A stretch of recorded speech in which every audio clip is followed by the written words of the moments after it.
RC Underground Radio is your go-to podcast for everything RC. Do you guys realize how much it costs to be friends with this dude? Whether you're a dedicated racer or just getting started in the hobby, this is your show. Each episode features top-notch guests, industry leaders, and you, the racer. Yeah. It's a community where listeners can learn, connect, and grow their passion for RC racing. So, grab your transmitter, buckle up, and join us on RC Underground Radio. Say words. Here are your hosts, Dave Brinkman and TJ Greer. All right. Well, everybody, welcome to another Monday edition of RC Underground Radio. We're going to have a great show.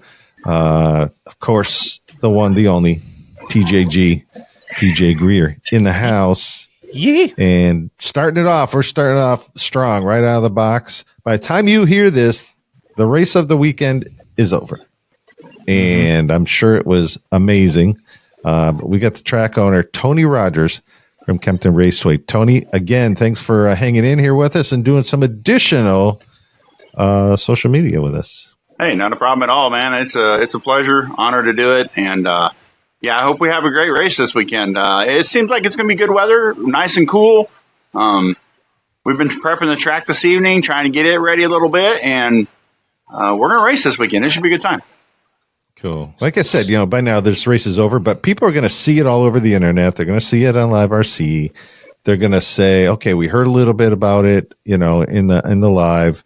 But we want to know more. I want to know if I'm going to make my plans to ever go there. So let's put it in reverse all the way to the beginning. We talked a little bit about this at Crown Jewel, but for anybody who missed that episode, we'll kind of refresh them. I always like to ask a guest, when did you wake up and say, hey, I'm gonna build an RC track? That's what I'm gonna do. Well, I come out one day and decided, hey, it's time to get the garden going. Literally, I bought this property next to my house that says it was a community garden before, and now I was going to put a garden in. And I was tilling with a regular old tiller, and at the end, I kind of hooked an oval on the end of it, turned her and said, hey, man, that looks pretty cool. I got a 2-story house, go up to top story, look around and say, hey, man, that's cool, but I got some more square footage back there. I can make this thing a little longer. So I went out, made it a little longer. And then I got to thinking, hey, Fairbury's not far away. Let's kind of emulate that a little bit. So we put a 132-foot run line in on this deal. Inside pipe line, actually, the inside of the pipe is 132 feet. We do run a wall on the inside. And on the outside of the track, obviously, but the inside, which is kind of different. Most people don't run a wall. We run a 2.5-inch stacked on top PVC pipe inside wall. And the reason why is because I heard too much about people cutting. And I witnessed it at the Crown Jewel. So, hey, you ain't cheating, you ain't trying, but guess what? As soon as he saw it, he put those discs out. Yep. And I understand it. He warned them. He said, yeah, keep doing it. I'm going to put the discs out. And he did. Yep. And I don't blame him, right. But I just solved that problem, right? So anyway, we get it built. My buddy BBQ down the street brings some heavy equipment in. Not heavy equipment, but bigger equipment in. And we start cutting. And he said, hey, man, if you're going to build this track, we're not flat tracking. We're banking it. So we threw about 20 degrees or so of banking in it. 12-foot runs, 20 foot in the center. So it's kind of a sharper turn than most. You can't really football this track. You have to get it straightened out, The 13.5 sprint in mod sprint a little bit can at times kind of football it, but most of the times they got to get it straight down the straightaways too. So yeah, they got to be hanging it out there. You know what I mean? So it's pretty good. So we started doing it. It was this will be our 3rd season. So we're 3 years in, and it's growing a lot this year. Nice. I was always kind of looked at as a backyard, which I am, kind of a what we would call in the drag racing world an outlaw track. We kind of run what you brung, guys, just come out and have a good time. And now we're kind of narrowing it down to where we have more classes. We've always had My Laps timing system. We've always had that. And we keep improving the track every year.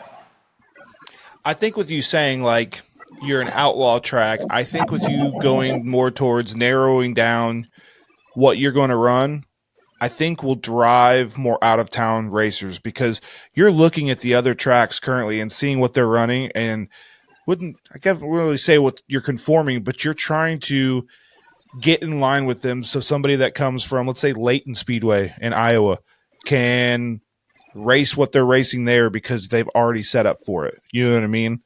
I think that'll allow you to be a little bit more successful and probably draw more entries, because it's easier for me to say I'm going from track A to track B versus having to say I have to throw a new timing system in there, different transponder, motor ESC, yada, yada, yada.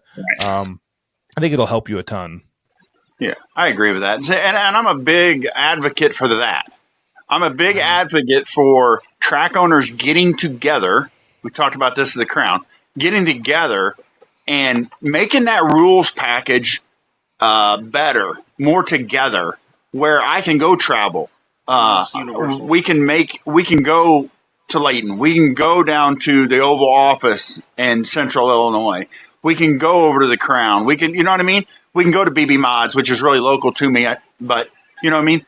Try to get these track owners to help each other is huge. You know, Farmers City has a little racetrack, and they do a really good job, you know.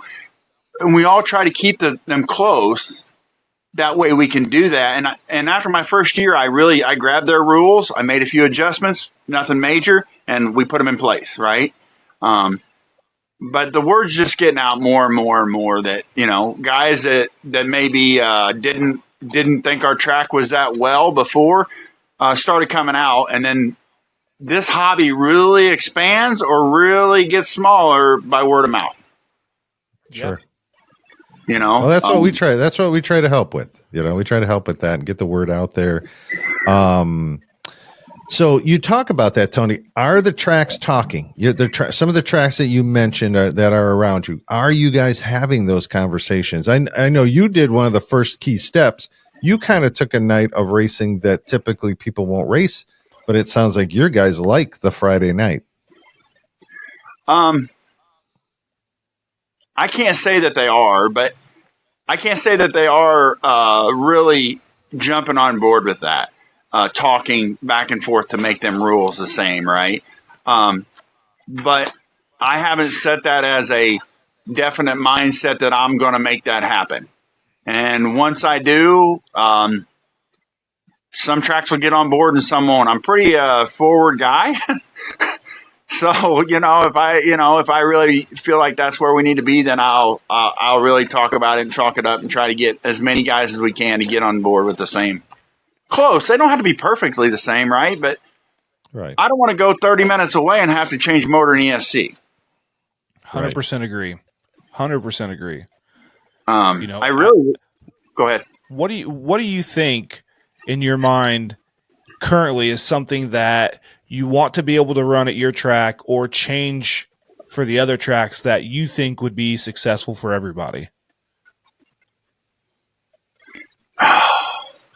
You know how that goes. Everybody likes their own rules package, right? That's the problem. Here's my thing is, and we talked about it in the live earlier, we do a chip draw, right, for our A mains. We're going to do that every race next year, and here's why. I want to see racing. I want to see door-to-door action. I don't want a guy to get out in front and run, right? I want it door-to-door. Yep. And I'm a firm believer. If you're a TQ kind of guy and they do the inverted start in a heat because where you finished, I think it's great. You know what I mean? It's a chess match. Sometimes, you know, maybe if you know your you're running some better people, and it's okay to try and maybe, not finish the best in the first one and just test some things. But it's a chess match where you need to finish, because that can, in the end, play a good role in where you need to start. So, I mean, call it sandbagging or what you want, but if TQ is not your thing and you're just trying to get in a good position, then hey, play it smart. So that's why we chip draw. So a guy said, hey, why don't you just invert the field? We talked about this about 3 weeks ago, and I'm a spur of the moment cat. So 3 weeks ago, a guy comes to me and he says, we're watching a mini mod race, and I'm like, man, this is like paint drying. I'm out, and I'm running the system. I sit right here at this stand and run the system. And he says, man, he said, but why? Because they're not wrecking? I said, no, because he got out in front and he didn't even have to pass anybody. He just stayed out there, right? And the cars are they're a spec class, so they're really close together, but he got out there and that's all it took. So then he goes, well, invert the field. I said, I'm a racer, I'm a drag racer, and we're dirty. Like, we don't care. We're going to win. So I look at inverted field. Here's what I'm going to do. I'm going to get my hot laps in. We do a 30-lap heat, 2 30 laps and a 50 main. I'm going to run 15 laps hard. I'm pulling my stuff because it broke. Oh, man, now I'm in the back of the field. Oh, we're going to invert. Oh, I'm back in the front. Mm-hmm. That's why we chip draw. It eliminates that. Now, here's my question. When you chip draw, do you know before you hit the stand? Yes. So okay. So I was going to say, is it chip draw before we get on the stand? Is it before we put our cars down? Is it before you post the mains? Like, before I post the mains. So when I post the mains, you'll be in the right order.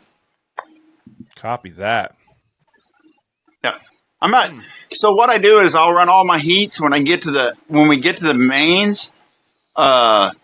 Before we start running them, you'll know. So like this weekend, we'll probably have I run 6 slashes at a time. So we 5 and bump 1, and we'll have, say we got a D main, C, B. When you get to A, you'll know exactly where you're at. And the guy bumping up will know. Heck, the guy bumping up might be number 1 seed. He gets what's left in the bucket.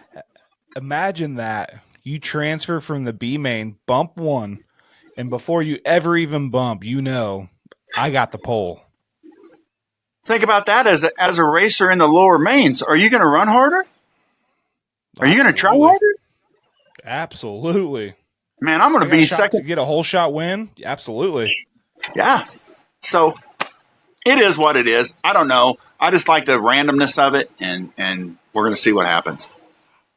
Yeah, it adds another element of entertainment, right? Right. It adds another element of strategy. It adds all kinds of elements. I love it. We've done a similar thing at the Underground from time to time, and yeah, now that you bring it up, I'm like, man, since we kind of reset our system a little, like, yeah, we have not done that. Like, we need to bring that back. So yeah, it just makes it. That's cool. It just makes it another wrench, right? Something else that you have to think about, or you don't have to think about, but you're still there. You know what I mean? It's in the back of your mind. Okay, let me just run for TQ then, because I don't know where I'm going to get. So I'm going to run every heat as hard as I can.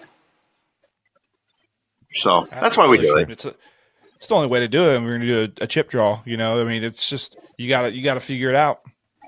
Yeah. Yeah. That's super cool. I'm a big fan of. Go ahead. Oh, go ahead, T. Go ahead. I'm a big fan of Banana Ball.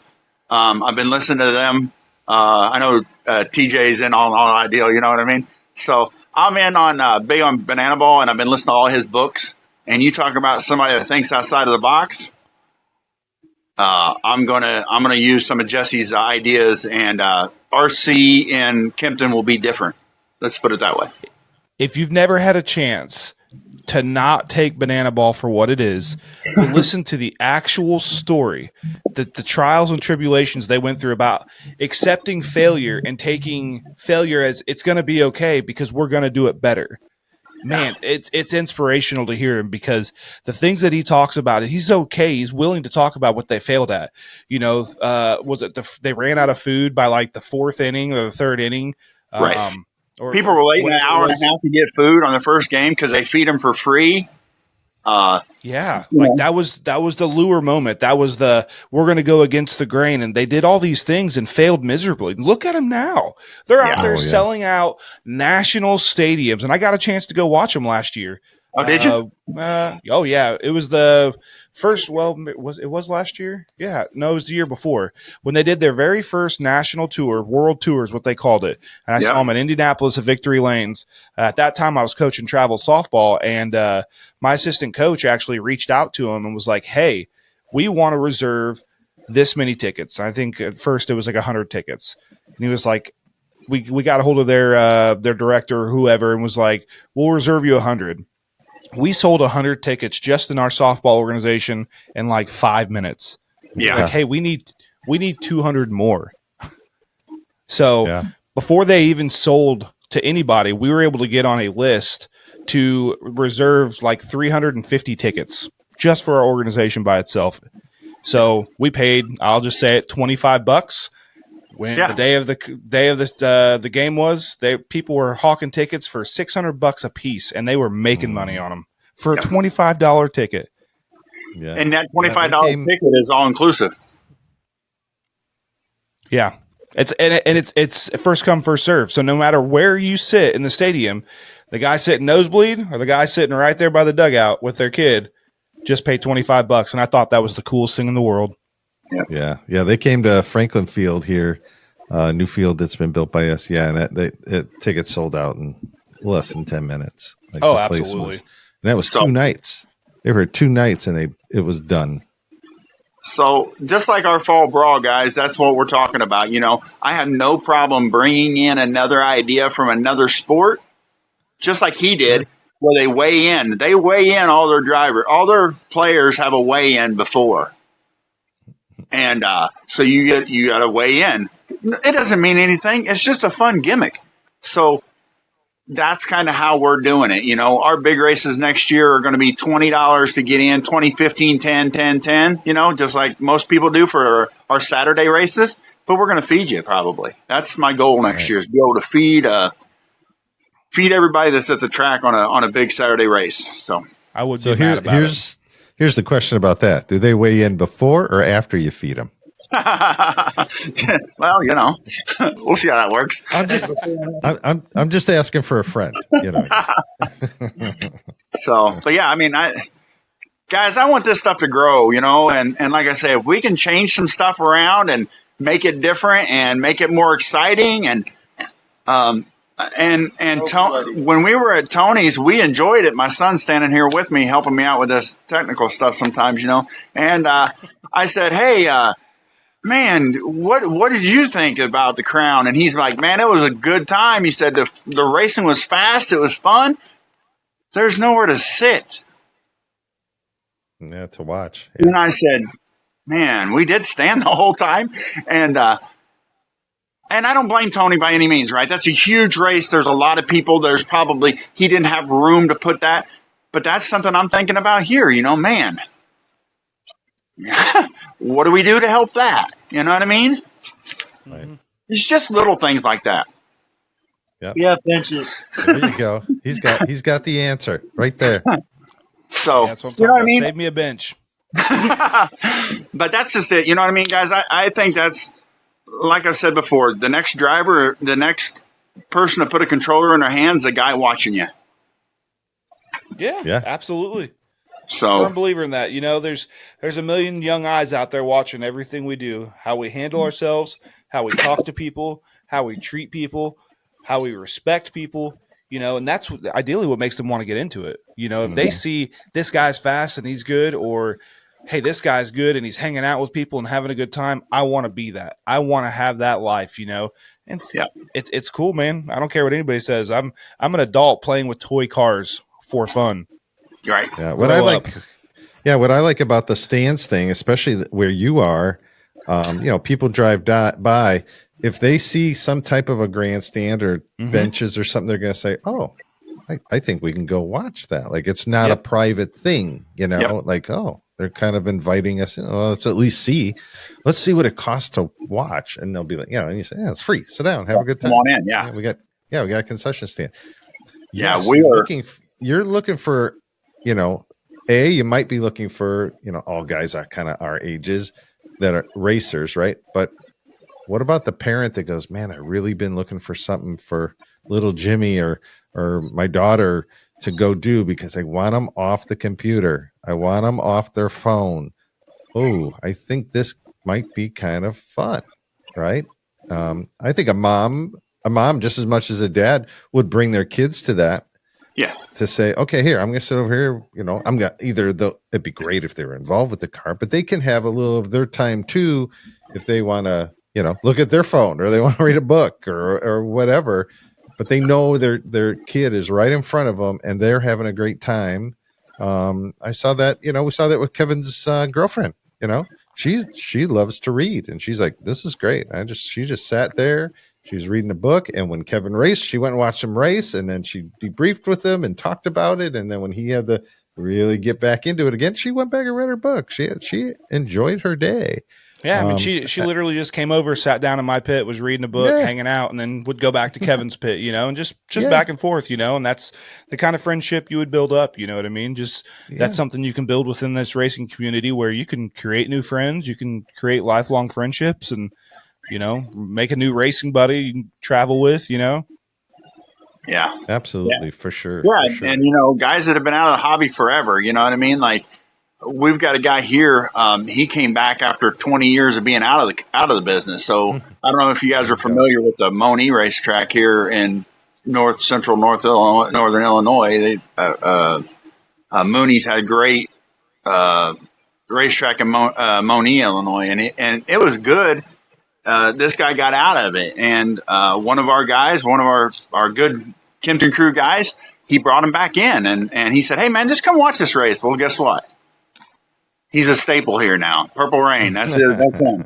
So, and Bottom Feeder Butch brought him here. You know what I mean? And everybody, see, guys, that's how I am. I got a nickname for everybody. You know what I mean? You earn your nickname. Shoes, socks. Everybody's got a nickname here. So we just try to make it that way. And I feel like if the community, we try to accept everybody, with arms wide open. I try to go speak to every racer that comes in the door. Every racer that steps foot on the property, I try to go say, hey, man, if there's any questions or you got any problems, you got any ideas, let me know. I'll look at all of them. That's heart, buddy. That's heart. Yep. That's great.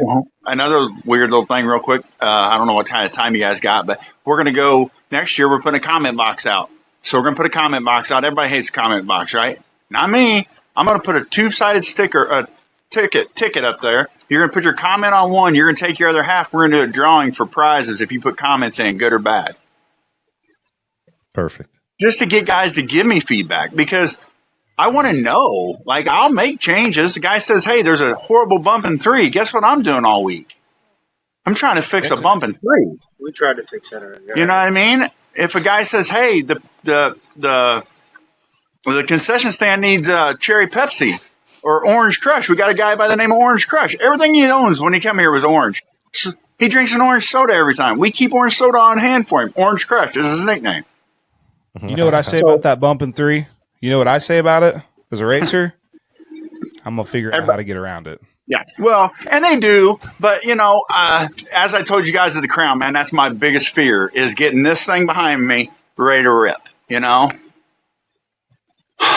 never hear me complain. You'll never hear me complain because I'm telling you now, if it's an open tire, I'm bringing the gauntlet. I'm bringing the plethora. So you can see what I have, some of what I need to go to some of these tracks around Indiana. That's just a start. That's not including the new inventory that I have hanging on the wall, but that's just it.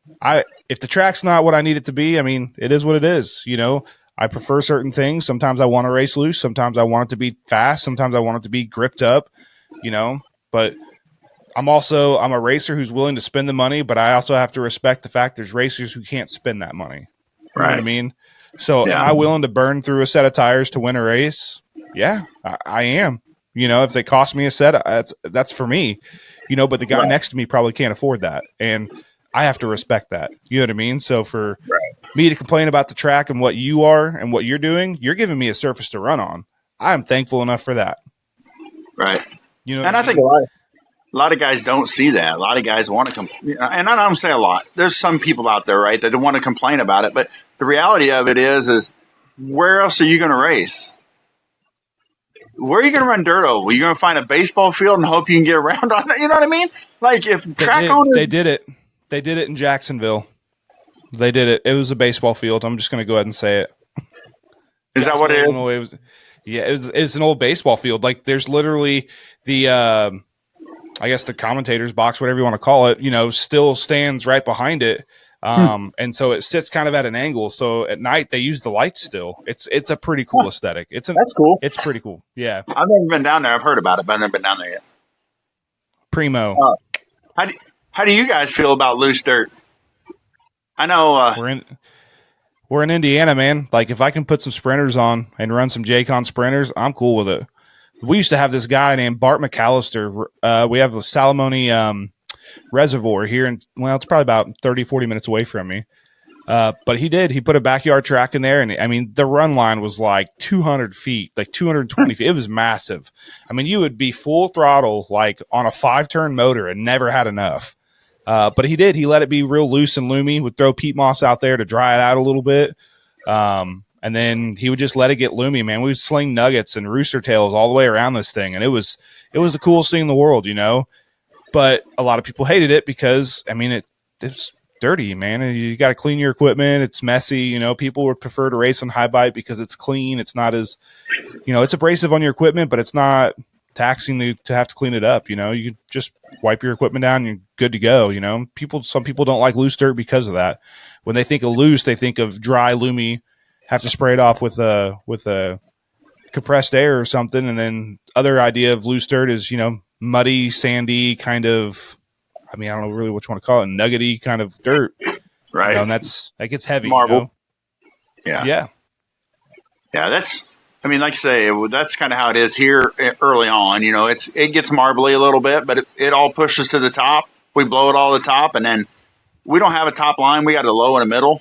But it's just interesting. A lot of guys want loose until they get loose. Right. And then once they get loose, it's power, man. It comes down to power management. You know, how good are you about taking the power out to be able to put the laps down?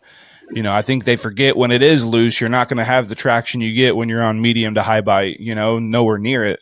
So it just depends. What are you wanting? Do you want power management? Do you want to throw everything you've got at the track and hope your battery can last? Or do you want to overpower the track and take all the rear steer out and just try and put laps down? So it just depends on what feed you need. Yeah. Yeah, it's very interesting. I mean, I like having it, you know, I like having a little loose in the beginning and turn into packed up by the end of the night. You know what I mean? But we also have guys that come out a lot that don't even they don't want to touch their car all night.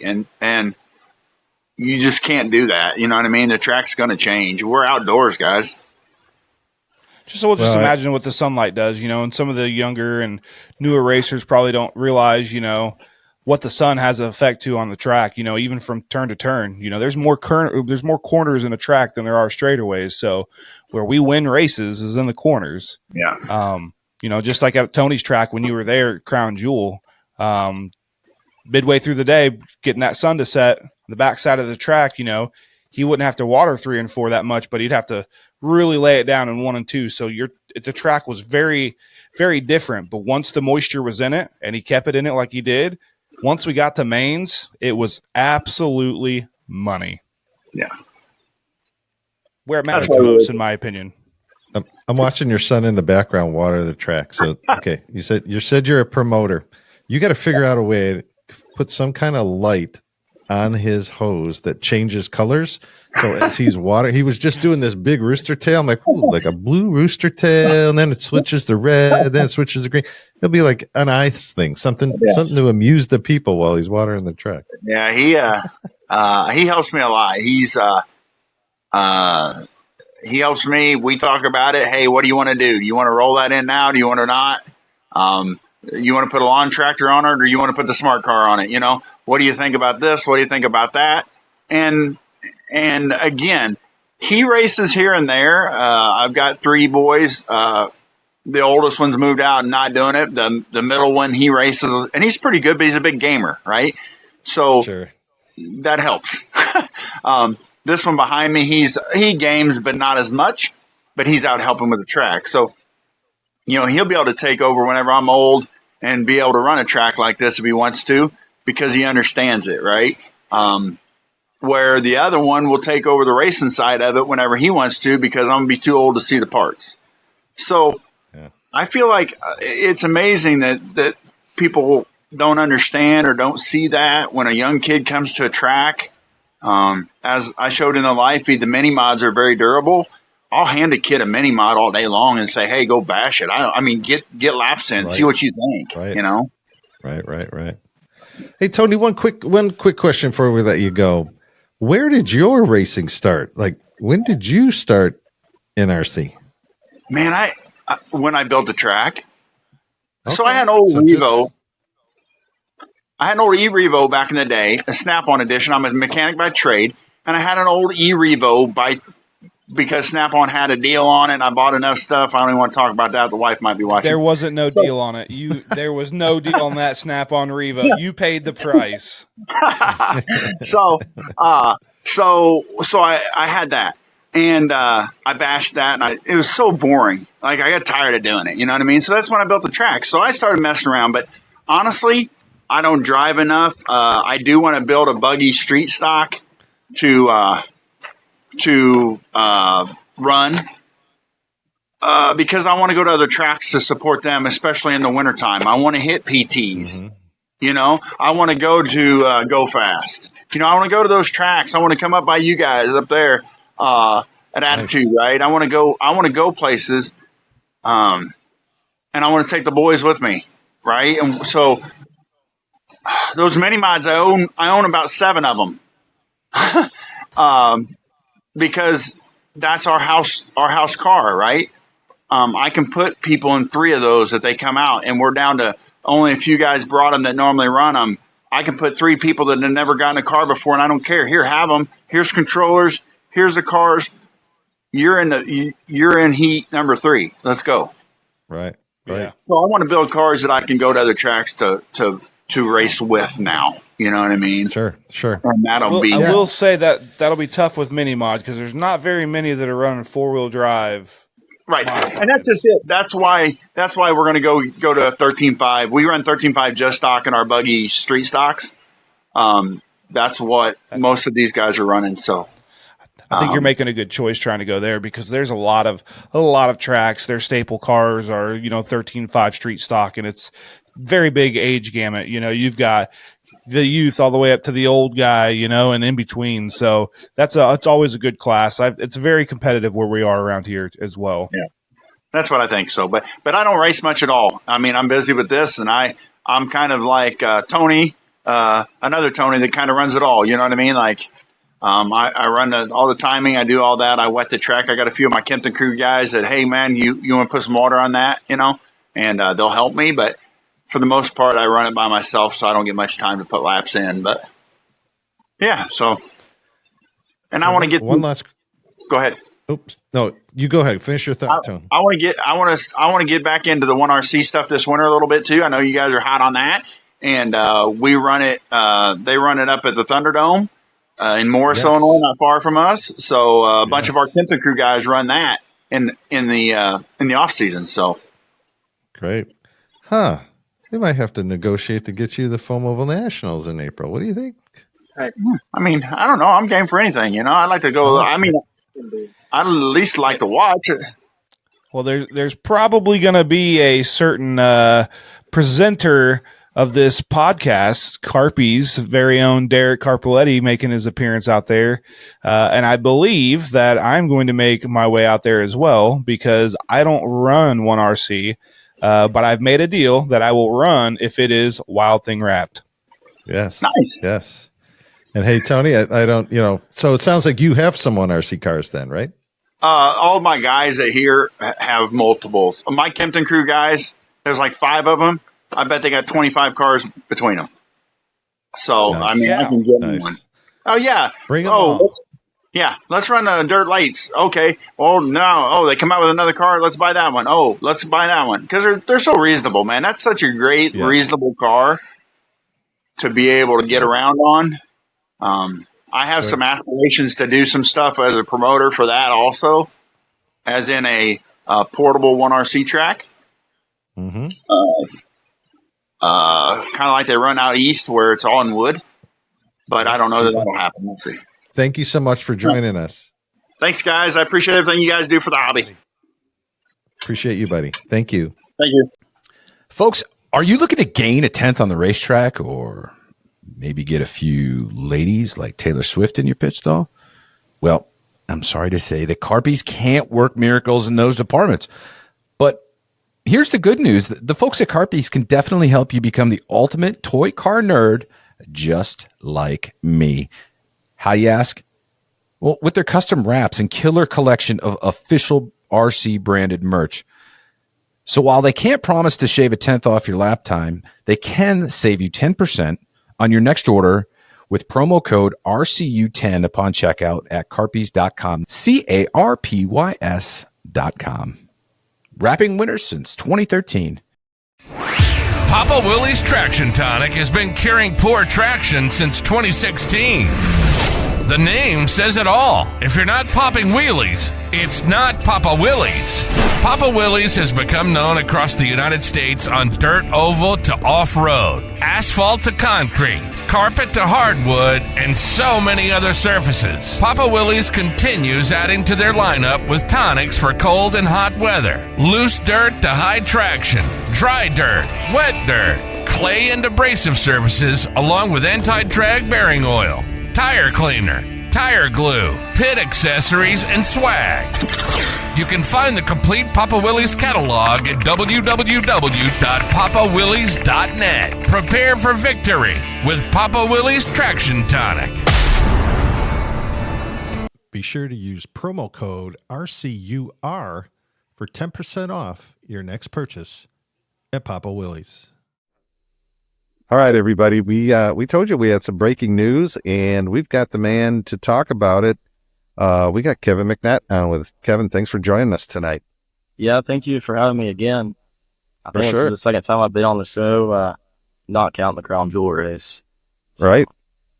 Yeah, we had some fun out there, but we can talk a little bit about that later. But I know everybody's like, don't waste any time here. We want to know the exciting news, and it's exciting for us because we get to kind of break it, right? All of a sudden it came out about some things in and around the Elite Series, and I was like, hey, this is like NBC ABC trying to get an exclusive, right? I'm like, we got connections, we know a guy, and we need to get you on. So we appreciate you coming to us first, because I'm sure there's other social media trying to get a word with you. So we appreciate you coming here first. So yeah, no problem. talk about it, man. How we want to unpack how this all started, how it got going, what motivated you to want to make the decisions you made, and I'll let you make that announcement of what's going down. So at the Crown Jewel race, obviously me and TJ hung out, and he was talking about, Tony was talking about getting out of RC for next year. And I was like, man, if that happens, he's going to want to let the Elite Series go. And I'm like, man, I don't want that to happen. And so I messaged him. I was like, hey, if you decide to, let it go, you let me know, and I want to help run it.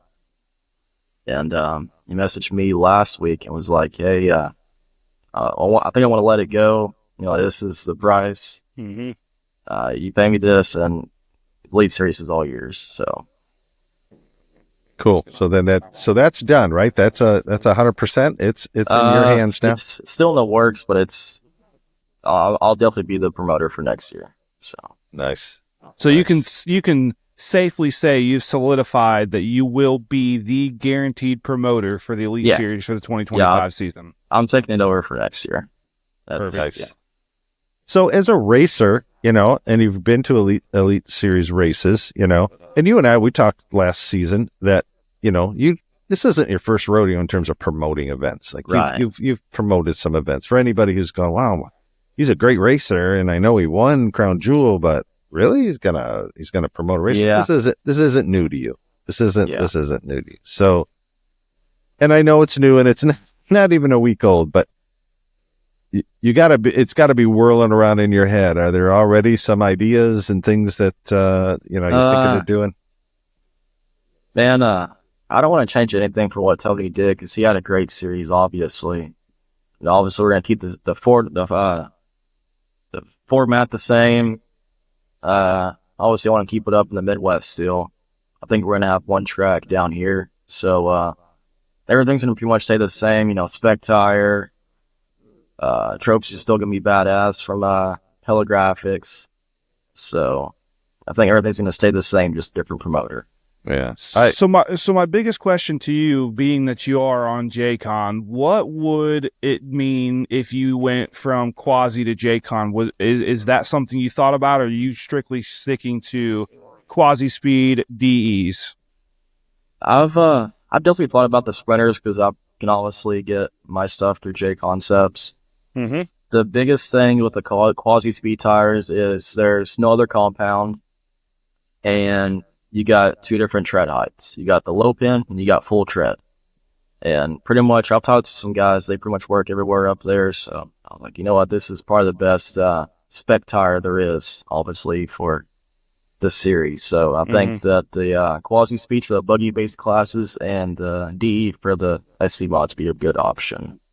I think that goes right back to what you're saying. You're not wanting to change this brand for what it is. You're literally wanting to carry on what Tony has built and what the Elite Series is. So, and talking to some racers, I think, and I'm here to air the dirty laundry. I'm just going to go ahead and say it. I think there's fear of what changes will be made and how different it's going to create, and this is your prime opportunity, your real estate to put it out there for them to know, what is your vision with the Elite Series moving forward? Really just, obviously Tony's always had good car counts. That's always been the biggest race as opposed to like Chili Bowl and stuff. So that's still going to be the mindset. Nothing's going to change, behind the scenes. Nothing like format wise going to change. We're still going to have, pretty big events. The talent level of racers, we obviously want the best. And nothing's going to change. So everything Tony has built is going to carry on over to next year. Now let's talk about classes. Are you wanting to continue the same classes, or are you wanting to bring in another class or change? Because I know the biggest fear right now, with some are, there's certain pockets where, Midwest Mod is making its way around, which I think is great for the buggy based cars. Obviously, you and I know our love and passion for SC Mod doesn't change. That's our numero uno class. But what about like midget? I know it's making its rounds. Where do you stand with that? I've definitely thought about adding midgets because that's a great class, and I want one myself. I've talked to a couple of tracks that I can't say which tracks yet, but the ones that I've talked to, they're like, man, it isn't real big at their tracks. There is a couple of tracks that's like, we got, about 10, but other than that, there's not really a whole lot yet. So you say 10, I say that's more than what we can probably draw. Right. It's just not there. Your average person, they're here. We're lucky to have 3, maybe 4 to a show. You know what I mean? So, midget. I want one. I won't lie. Obviously, us being GFRP drivers, we can go get them for whatever and have fun with them. But I think our mentality is we're going to focus on our favorite programs. Yeah, I'm definitely going to get a midget here soon. I like the class. I want to see it grow. It's just the tracks we're going to. It's not big to have it as a class for the series when there could be another class that's bigger. Yeah, and have a better program. Let's talk about tracks. Let's talk about what you're looking forward to doing. Obviously, you've posted what you're wanting to do, how many races you're wanting to run in the next year. What's that ratio look like from north to south? So we got one track in Oklahoma. We all know it's gonna be Taylor Park. Mm-hmm. That was a great event last year when I went, and Taylor Park is one of the nicest facilities in the country. So that's gonna be one. So I guess I can say which ones are locked in for sure right now. Yeah. That's Jacksonville, Illinois, and then Layton, Iowa. It's Layton Speedway, and then Cedar Bluff and Delavan, Iowa, Illinois. Mm-hmm. Trying to think. I know that when we talked, you had mentioned just some that might possibly be on the radar. They're not set in stone, so don't hold me to this, anybody. All right, I'm just trying to put it out there to ease the minds. What we talked about was, you asked me what was in Indiana, and I threw out the tracks that were there. I talked about all the outdoor tracks. We also have indoor tracks, but in the time that some of these indoor tracks don't run summer programs, you know what I mean? Right. So you've got your Raw RC Speedway, you've got your 5-star, you've got some down, in southern Indiana that probably don't have the draw of the classes that we probably run. Right. So, the Crater was something I mentioned, it's out there. And then obviously, you've got your BB mods that we talked about as well. So that's another one. Yep. So there's plenty of options. I think the fear is that obviously you from being from the South is that it would be a Southern dominant elite series and you're going to forget about where the Midwest is. Right.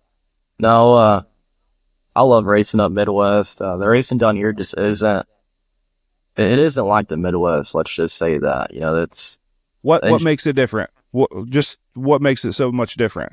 So we don't get many cars down here. We get probably the most is probably 120 for a big race. I will say, the WFO race at Taylor Park last year, we had 300 entries, but everybody from the Midwest came down, and Dustin, Max from Custom Works, everybody came down.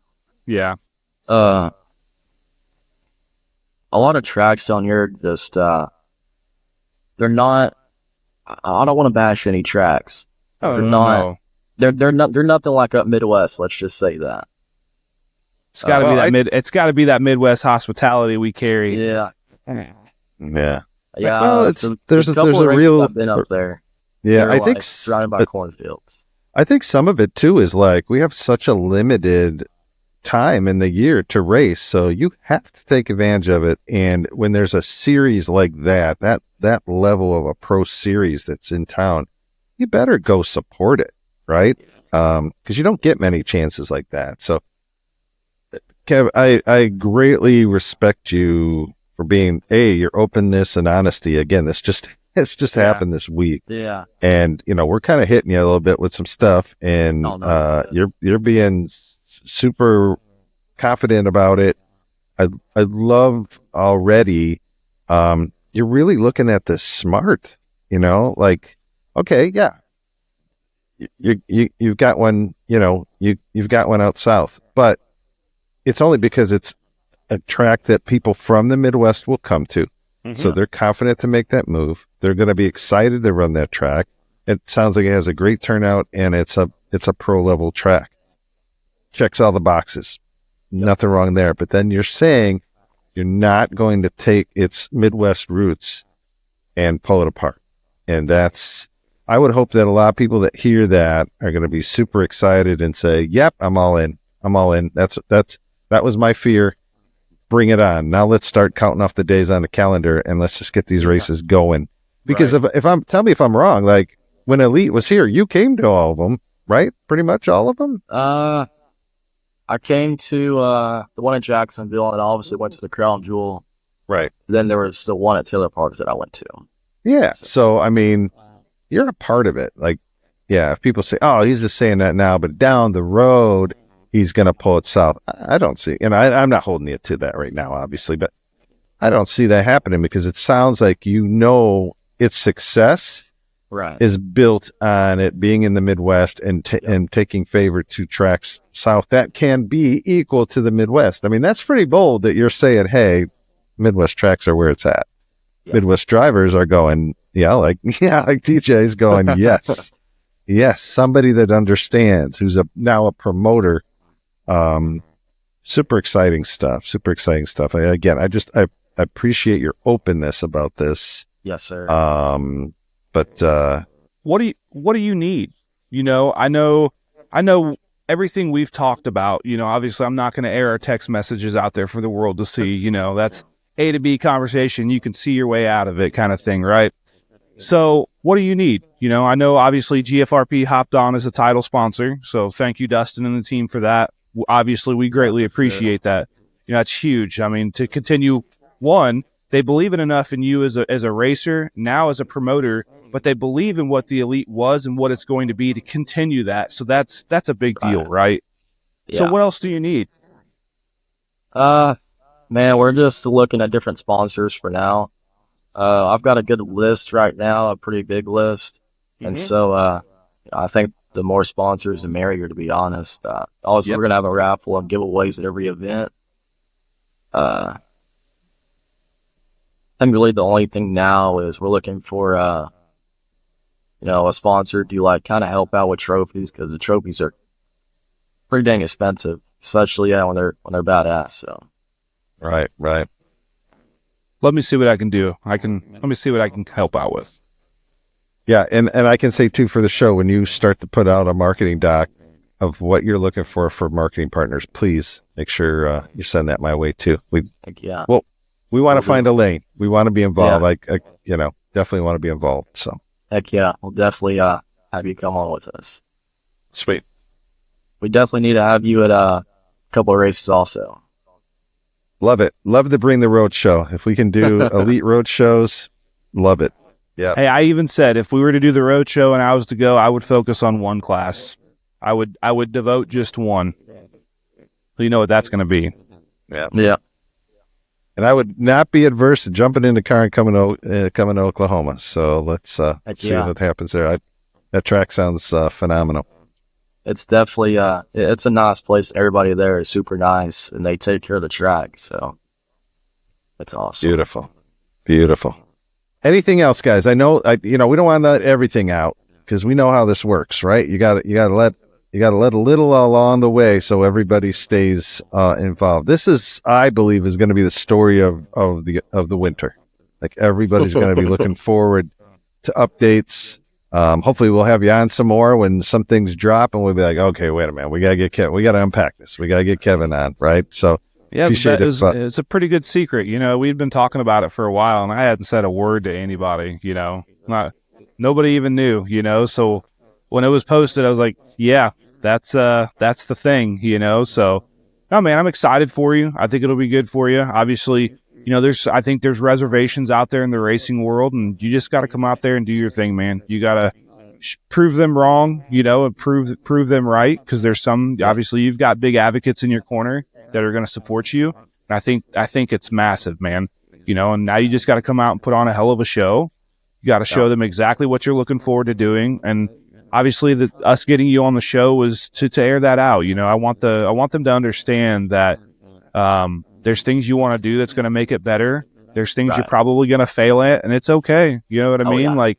Yeah. Treat it like softball. When I coach these girls, I told them, you're in a majority failure sport. You're going to fail more than you will succeed, and you as a player have to accept that.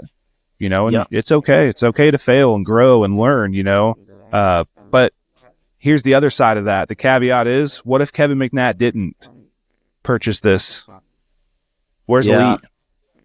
You know what I mean? So let's err on the side of gratefulness, because I don't know of anybody else who has been or willing or going to step up and do what you're doing. So for those who aren't doing that, shame on you. I don't know if you guys made the offer to do it.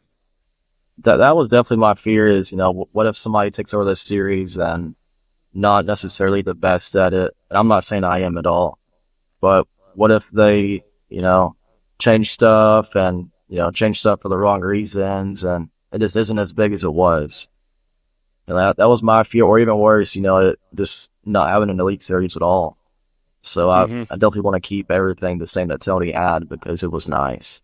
And it's going to continue to be a pretty big event. Well, I hope the world's listening and understands, and they're listening with both ears, and not their mind, but they're listening with their heart, and they understand that it takes a lot of passion, a lot of passion and true believing in yourself and your program that you're running to do something like this, and there has been a ton of success with the Elite Series, and there has been some failures, but with that, there's always growth, and I think you're a person that's going to want to grow. You're going to challenge yourself. You're going to challenge the Elite Series to be bigger and better than what it was, and nothing against Tony. Tony knows I'm in his corner, all day long. I'm in Tony's corner, and I hope he's listening to this, and I appreciate everything Tony did for the Elite Series and for Crown Jewel and everything, because heavy is the head that wears the crown, and he wore it, for sure. Best of luck to you, man. You need something for me, I'm a phone call, I'm a text away, FaceTime. By the way, if you guys didn't know, we're matching, and it wasn't planned that way, just so you know. Yeah. Thank you for taking over the Elite Series, just to continue the legacy, continue to make it a fantastic, fantastic series. I know people are going to listen to this, and they're going to be a little more relaxed. They'll be able to take a breath. Everybody take a breath. Take a breath. Come back to earth. The Elite is going to remain elite. It's going to be the awesome series it always has been. It's in great hands. And and just thank you for doing it, Kevin, because this is a big undertaking, right? I mean, it's different than going and being a racer when you're a promoter, but you're going to do a great job. And we just wish you all the luck. Thank you. And that's one of the things I'm trying to get my mind to wrap around is because I've always went to these races, as a racer, and now I'm going to be there racing and a promoter, so it's going to be different, but I think it's going to be fun. For sure. All right, we're going to cut you loose. We know you got some things you got to do already, race related. You got things on your plate already, so you go take care of that. Again, we appreciate you so much for jumping on with us. Yes, sir. Anytime. Thanks, Kevin. Have a good one, buddy. Right. Well, TJ, man, this is only second show out of the box, and it was stunning. Like we're bringing the hot heat, man. We ain't playing. Like and it's just cool that we can have somebody like Kevin who will come on, and even though this thing is like fresh out of the oven, and not even glazed yet, right? He gave us some intel. I'm telling you, I was here to air out the nitty gritty for the RC world, and we were going to get to the bottom of it. Kevin was willing. I appreciate his openness. I appreciate his vision of what he wants from this. But that's the game, man. That's what we're going to do in this RCU radio. We are going to bring you the hot heat. For sure. I loved his full transparency. And if I'm a racer, I'll say, you know what? I'm going to get behind that guy because he proved to me that he's got nothing to hide. He's a man of his word. We know Kevin. He's a man of his word. If he's saying it's coming to the Midwest, he's going to leave it here. He's going to do that. And he was open and honest and said, hey, I got a great track in Oklahoma. I'm not going to hold it against them to have a race there. Oh, and by the way, Midwest guys had no problem going there before. They shouldn't now. Duly note that to the Midwest racers, that's a guy coming from Texas telling you that. That means a lot to me. Yeah. And think of it. Think of his commitment. If he flies, that's expensive. More than likely, he's going to drive. The driving commitment, I don't even know. What is that? 12 hours, 13 hours? It's 11-hour drive to my house, just from house to house, just so you know.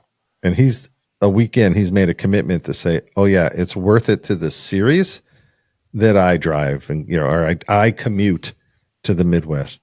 That in alone is impressive. And if you don't get behind a guy like that and you don't support the Elite Series for whatever reason, shame on you. Just shame on you. People should be coming out of the woodwork. Guys that have never run the Elite Series, hopefully this is the first time they might be even hearing about it. I hadn't really heard about it until before Crown Jewel. Mm-hmm. But you're going to hear more about it all over the place because I think it's going to be the hottest topic of the off season, of the summer off season, as winter season starts to fire up. Yeah. I know myself, I'm going to be watching every day online to see what's the latest, what's the greatest going on. With you behind it and Kevin behind it and some of the sponsors that I know will come to the forefront on it, it's going to be the hot ticket. It always has been. It's going to stay right there, and it's going to get hotter than ever. And you as a racer, let's talk about that. You as a racer, what does this mean to you? Well, listen, first and foremost, the first thing I'm going to say is, one, the Elite Series is not dead. So I'm thankful for it. Before I would turn around and complain about anything, I think I would think about the opportunity. Did I make that choice to do that? Did I step to the front and say I was going to go on a limb and make this right and purchase this to continue this series? Not once did I ever think about doing it. I'm a racer, so I want it.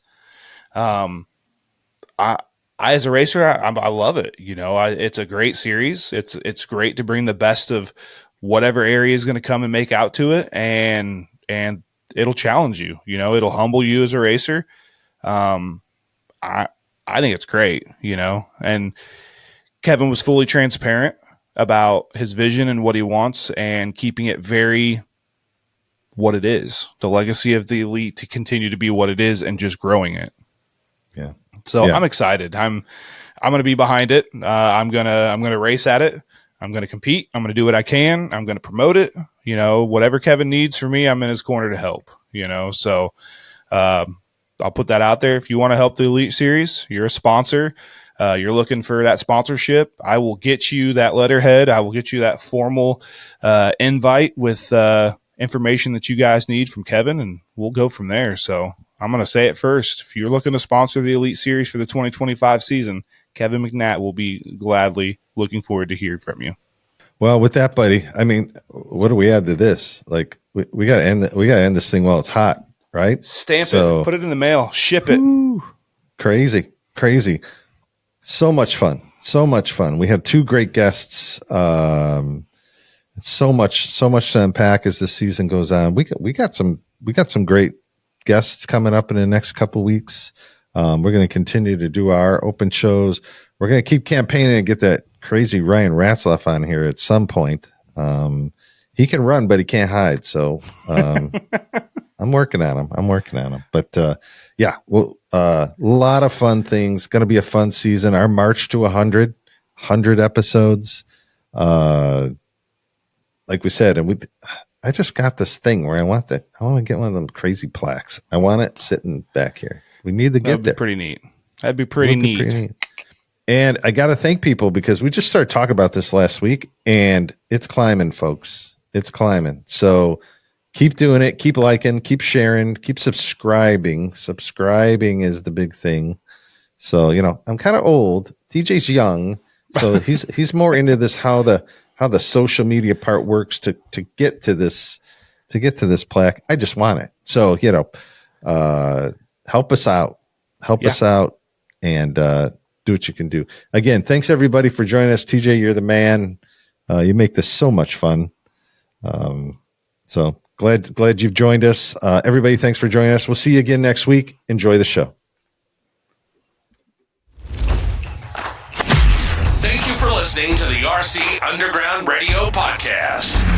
Be sure to like, subscribe, and tell your fellow racers about the show. Tune in again next week for more RC content.